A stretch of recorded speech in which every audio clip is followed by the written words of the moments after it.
I'm Joe Dante. I'm Allan Arkush, and together we worked on this Grand Theft Auto trailer not more than 8 blocks from where we are today. That's right. We were the campaign for Grand Theft Auto. Alan also directed Second Unit, and I edited the picture, which gave us special insight in how to cut this stuff together. It's kind of late in the car cycle, so it's a little Baroque. But this was the first picture Ron Howard ever directed as part of his deal with Roger to do Eat My Dust and then get a film of his own to direct.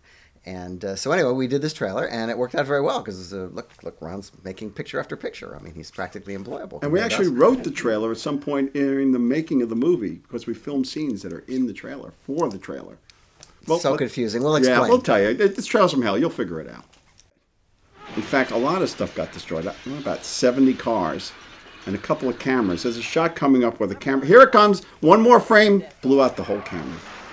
Here's Ron standing up. Watch out, Ron. Watch out! Oh! Well, of course, it's all fake, folks. Now, this is the demolition derby at the end of the picture. I was the editor on the movie, but I don't drive. And at that time, Roger Corman printed everything in black and white because it was cheaper. So I had no idea what the front end of a Plymouth was compared to the back end of a DeSoto, and it was a miracle that I got through this thing. But we did the Rolls Royce that you see in the movie. There's actually 2 of them. There was one real Rolls Royce, and it was a fake one. The fake one was a Rolls Royce body on a Chevy truck frame with a racing engine in it. And we filmed out in Victorville, and every day, as we drove back to the hotel, Conrad Palmisano of the Joey Chitwood Thrill Show would race people up and down the streets of Victorville for per diem money. Like $5, I bet I can beat your Corvette to the next light. He'd hit the gas, and the thing would do a wheelie the next block, and that's how we paid for drinks that night at the hotel. So Ron had all his friends in it. His father wrote the picture and is in the movie, and he since became a regular in movies of mine. The real Don still gives his absolute greatest performance in this picture.